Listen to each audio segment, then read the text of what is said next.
The Ngogo chimps in Uganda, who were the basis of the Netflix documentary Chimp Empire, are in the middle of a huge war. 19 infants have died from one of the groups of these Ugandan chimps, and the war continues.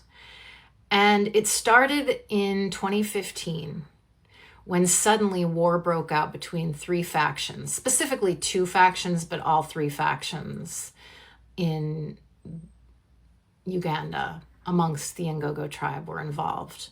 And it has been a bloody, brutal war. Usually chimps end their wars as quickly as possible and establish peace again, but this one has continued. And scientists who have studied these chimps for a long time note one specific difference between this war that has been ongoing since 2015 and other wars that they witnessed, which were few and far between, but never this long. And that difference is that there were 5 separate male chimps who acted as a bridge between the different tribes. They were naturally social creatures. All chimps are social, but these were particularly social in a different way. These chimps would travel from tribe to tribe, live with each tribe, spend time with each tribe, and work between them. And so in a way, it created a social bridge of peace, so that because of the connection with this one chimp, or this 5 chimps that would travel between tribes, peace was established, forgiveness existed, there was a sense of patience. But in late 2014, all 5 of those chimps who would travel between tribes and create this bridge died from what probably was a disease that they picked up because they all followed the same paths of travel that the other chimps didn't. And that's probably why it didn't spread. I'm not sure about the details about that, but all 5 of those chimps died who served as a bridge between the tribes.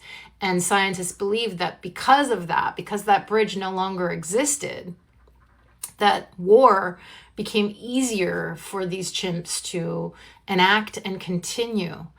And the suggestion is that this can elucidate some of the human behavior around war and the inability to find compassion for one another. And that makes sense to me. But the thing I want to discuss is the ways in which this connection between chimps relates to the need for human connection and cooperation.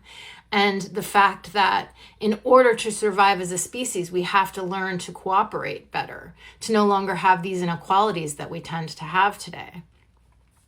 And the best way through this chimp tendency that we have is to evolve from it. In order to overcome our chimp nature, we have to evolve from it. And that is the only way forward and the only thing that's going to happen. We will evolve into something new. That's the way it works. Unless the earth explodes today and no life can possibly live on it, we will evolve into something else. There is climate change. There are issues happening. There are mass deaths of different species that may happen to humans, yes, but inevitably at some point there will be a new form of life that is an evolution of us. And we need to start now to work toward that change.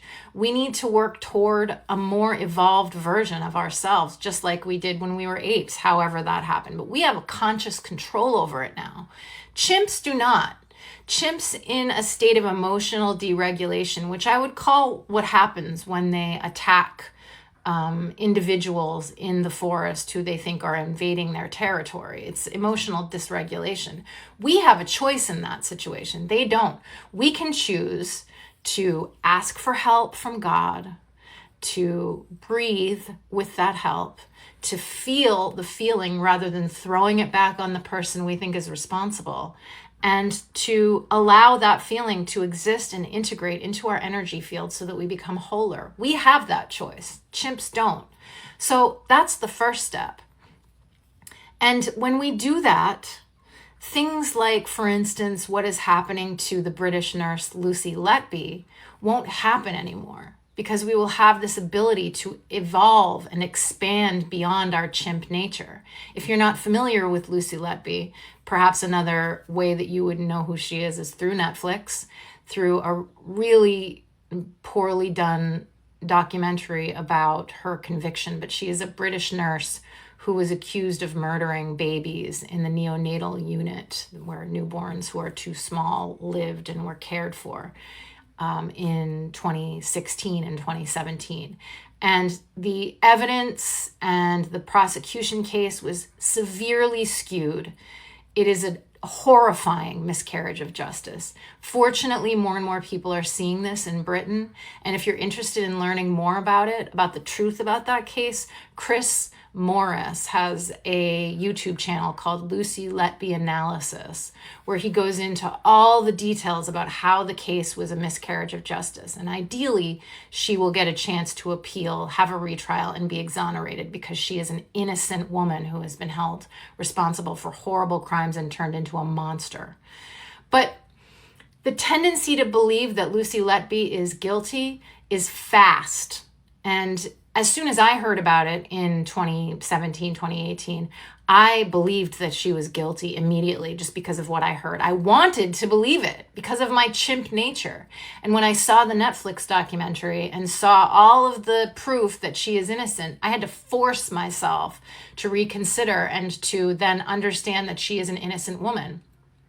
But there are still a lot of people who believe that she is guilty. And if you try to speak reason with them, they become angry, they become defensive, they attack, they call you names because they need to hold on to this belief that she's guilty because it feeds into that chimp nature to have an other and to attack an other. And this is one of the incidents where we can expand beyond this chimp-like tendency to have an other, to attack because we need to express our pain in some way, and to instead breathe, feel, be, investigate the truth, allow that pain that is driving this way of being to integrate into our energy field and forgive.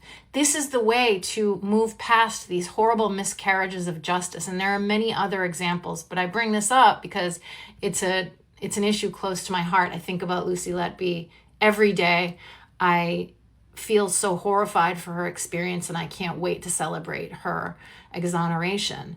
But these are just small or large examples of the smaller ways in which we can expand our nature, evolve, and move past our chimp nature, and allow Darwin to be vindicated in the damage that he did with his belief in violent competition, and to allow his theory of the connection to apes and chimps to build upon humanity rather than take away from it the way his other theory did.